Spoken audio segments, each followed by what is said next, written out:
Good afternoon, students of 8th class. This is your history book, Our Past, third. We have done chapter first. So today we are going to start chapter number 2, from trade to territory. The company establishes power. In this chapter, we will learn about how the company came in India as a trader and how they established their power. Clear? Okay. Students, in your previous class, you have read about Mughal Empire, and you have listened about Aurangzeb. Who was Aurangzeb? Aurangzeb was the last of the powerful Mughal emperor. Aurangzeb जो है Mughal emperor का last powerful ruler था. Means क्या है कि औरंगज़ेब के बाद में जितने भी इसके जो सक्सेसर हुए हैं वो सब क्या है, वीक रूलर हुए हैं. तो औरंगज़ेब जो है वो पावरफुल जो रूलर था, लास्ट था मुगल्स में. He established control over a large part of the territory इन्होंने that is known as India. इन्होंने पूरा जो है कंप्लीट लार्ज पार्ट पर इनका कंट्रोल था, जिसको हम इंडिया बोलते हैं. आफ्टर हिज डेथ, इनकी डेथ के बाद इन 1707, तो कब इनकी डेथ हुई? 1707. मैनी मुग़ल गवर्नर्स, सूबेदार, मुग़ल गवर्नर्स कौन होते हैं? जिनको सूबेदार बोलते थे. And big zamindars began asserting their authority and establishing regional kingdoms. Aurangzeb की डेथ के बाद सूबेदार और ज़मींदारों ने अपने अलग अलग राज्य जो हैं उनका राज्यों को अलग अलग राज्यों को संभालना शुरू कर दिया, अपना कामकाज शुरू कर दिया. As powerful regional kingdoms emerged in various parts of India. और इस तरह से जो एक महान साम्राज्य था वो अलग अलग पार्ट में डिवाइड हो गया इंडिया में. Delhi could not no longer function as an effective centre. और दिल्ली जो है एक बहुत लंबे समय से एक बहुत प्रभावी केंद्र बना हुआ था, अब वो इतना पावरफुल नहीं रहा. By the second half of the 18th century, 18वीं शताब्दी के हाफ तक, however a new power was emerging on the political horizon, the British. और एक नई पॉलिटिकल होरिजन जो है वो अमर्जिंग प्रकट हुई. कौन थे वो? थे the British. Did you know that the British originally came as a small trading company and were reluctant to acquire territories. क्या आपको पता है कि कैसे ब्रिटिश ओरिजिनली जब इंडिया में आए थे एक स्मॉल, एक छोटी सी व्यापारिक कंपनी के रूप में आए और किस तरह से यहाँ के रूलर बन गए. How then did they come to be masters of a vast empire. और कैसे वो यहाँ के मास्टर रूलर बन गए इतने वास्ट एम्पायर के. In this chapter you will see how this came about. इस चैप्टर में आप ये पढ़ोगे, पता चलेगा कि ये सब कैसे हुआ. क्लियर?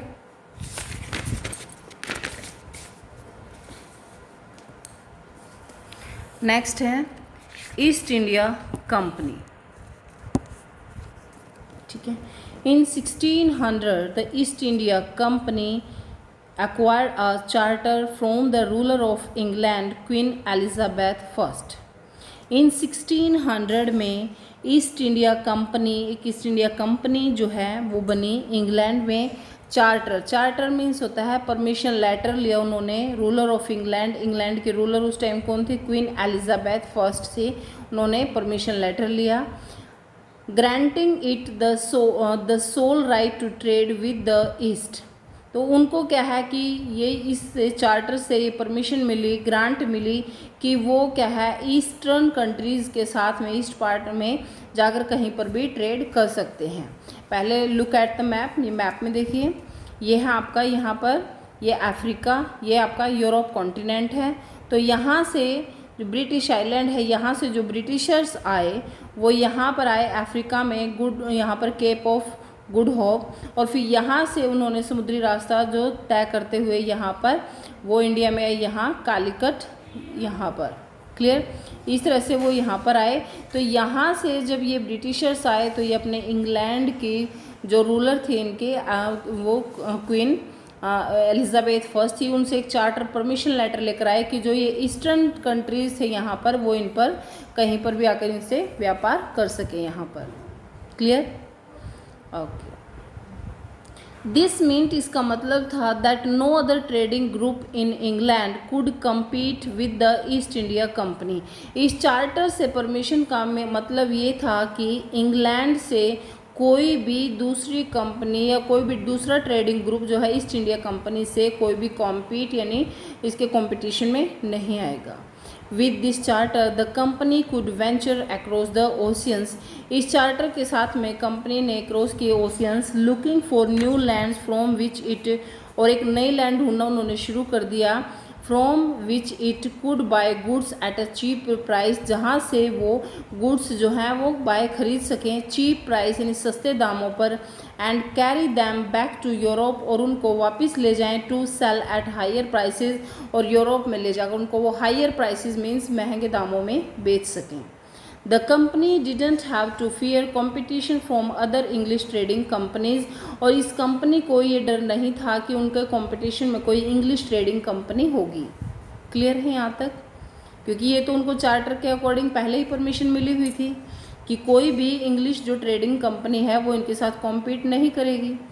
नेक्स्ट है ये मर्केंटाइल। मर्केंटाइल मीन्स क्या होता है? मर्केंटाइल होता है व्यापारिक। ठीक है। Mercantile trading companies in those days made profit primarily by excluding competition. तो उस टाइम में जो भी ये ट्रेडिंग कंपनीज थी, व्यापारिक कंपनियां थी, वो प्रॉफिट कम, उनमें क्या है कंपटीशन था, होड़ लगी हुई थी क्या ज़्यादा से ज़्यादा प्रॉफिट कमाने की, so that they could buy cheap and sell dear. इसलिए वो क्या करते ताकि वो चीप यानी सस्ता खरीद सकें, and sell dear, dear means होता है एक्सपेंसिव, सेल बेचना, और उसको महंगा बेच सकें, इस तरह से वो प्रॉफिट कमा सकें।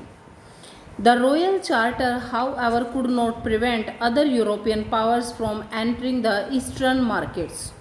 ये जो चार्टर था ईस्ट इंडिया कंपनी को ने जो चार्टर साइन कराया था क्वीन एलिजाबेथ से, उस चार्टर के अकॉर्डिंग इंग्लैंड की कोई भी trading company east India company के साथ में कॉम्पीट नहीं कर सकती थी। बट ये चार्टर जो है यूरोपियन की और जो कंपनीज थी, यूरोप से आने वाली दूसरे कंट्रीज की जो कंपनियां थी, उनको मना नहीं कर सकते थे ईस्टर्न मार्केट में एंट्री से।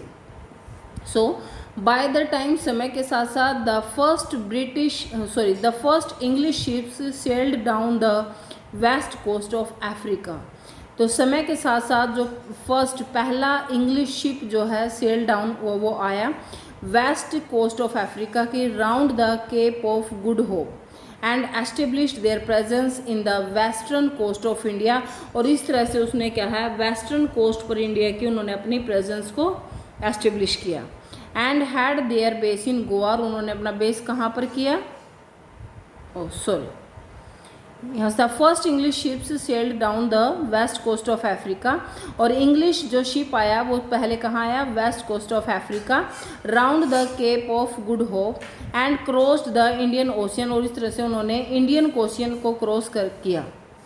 The Portuguese had already established, we all know that, हमें इसके बारे में पहले ही पता है कि इनसे पहले जो पुर्तगाली थे, पोर्तुगीज थे, वो पहले ही इंडिया आ चुके थे। तो इनमें से the Portuguese had already established their presence in the western coast of India. तो इससे पहले ही जो पुर्तगाली थे, पोर्तुगीज थे, उन्होंने अपनी एस्टेब्लिश कर ली थी अपनी प्रेजेंस, उन्होंने western coast of India, India की वेस्टर्न कोस्ट में वो पहले ही आ चुके थे। And had their base in Goa, उन्होंने अपना ठिकाना कहाँ बनाया? गोवा में। In fact it was Vasco da Gama, ये कौन था? ये वास्को द गामा था, a Portuguese explorer who had discovered the sea route to India in 1498। ये वास्को द गामा था, पोर्तुगीज था, जिसने सी रूट समुद्री रास्ता ढूंढ निकाला था इंडिया तक। कब? 1498 में। By the early 17th century, अब हम 17th सेंचुरी की बात कर रहे हैं, the Dutch too were exploring the possibilities of trade in the Indian Ocean, और इन्हीं को फॉलो करते हुए, पोर्तुगीज़ को ही फॉलो करते हुए यहाँ पर डच भी आ गए थे। अब ये जो यहाँ पर वास्को द गामा है, इसने जो रास्ता खोज निकाला वो कब? 1498 में। उसके बाद जो डच आए यहाँ 1595 में, डच भी आ गए इनको फॉलो करते हुए इंडियन ओशियन से। और soon the French traders arrived on the scene, और इनको फॉलो करते हुए जल्दी ही वहाँ फ्रेंच ट्रेडर्स भी वहाँ पर आ गए। और ये जो फ्रेंच ईस्ट इंडिया ये फ्रेंच कंपनी जब आई यहाँ पर, वो आई थी 1664 में। द प्रॉब्लम वॉज दैट, अब क्या था कि यहाँ पोर्तुगीज भी आए, डच भी आए हुए हैं, फ्रेंच भी आए हुए हैं। तो प्रॉब्लम क्या हुई? The problem was that all the companies were interested in buying the same things. Problem ये हुई कि सभी कंपनियां जो हैं, जो इंटरेस्टेड थी खरीदने में, वो सेम चीज़ को खरीदने के लिए इंटरेस्टेड थी। क्या था? The fine qualities of cotton, cotton की अच्छी quality. Silk produced in India, silk भी इंडिया में प्रोड्यूस्ड होता था। Had a big market in Europe, और इंडिया के सिल्क और कॉटन की यूरोप में बहुत अच्छी मार्केट थी। उसके साथ साथ पेपर, काली मिर्च को बोलते हैं, क्लोव्स, लौंग, कार्डमोम, इलायची, एंड सिनामोन, सिनामोन होता है दालचीनी। Too were in great demand, इन मसालों की भी काफ़ी डिमांड थी वहाँ। Competition amongst the European companies inevitable, inevitable means होता है अनिवार्य। तो इन कंपनीज, यूरोपियन कंपनीज के बीच में क्या था? कंपटीशन तो ज़रूरी था। पुश्ड अप द प्राइसेस, और इनके कंपटीशन से क्या हुआ? जो प्राइसेस थे, कीमतें थी, eight which these goods could be purchase, जो भी ये चीज़ें खरीदते थे, and this reduce the profits, इससे क्या हुआ? पुश्ड अप का मीन्स प्राइसेस, यानी कीमतें महंगी हो गई उन चीज़ों की जिनको ये खरीदते थे। And this reduce the profits that could be earn, और इससे क्या हुआ? जो इनको प्रॉफिट होता था, जो फ़ायदा होता था, वो कम हो गया। समझ आया? मीन्स पहले ये चीज़ उस चीज़ को सस्ती खरीदते थे, कम कंपटीशन था तो सस्ती मिल जाती थी, लेकिन अब कंपटीशन खरीदने वाले ज़्यादा हो गए तो उन चीज़ों की कीमतें बढ़ गई। अब चीज़ों की कीमतें बढ़ी तो इनका फ़ायदा कम हो गया। The only way the trading companies could flourish was by eliminating rival competitors. सिर्फ इनके पास एक ही रास्ता बचा हुआ था ट्रेडिंग कंपनीज के पास में, वो कैसे अपने ट्रेड को बढ़ा सकते थे, अपना प्रॉफिट कैसे बढ़ा सकते थे? बाय एलिमिनेटिंग राइवल कॉम्पिटिटर्स, यानी कि अपने जो राइवल थे, जो अगेंस्ट थे कॉम्पिटिटर्स, उनको हटा दें। The urge to secure markets therefore led to fierce battles, जो ये अर्ज थी, उनकी इच्छा थी, उनको एक सिक्योर मार्केट चाहिए, इसके लिए क्या हुआ?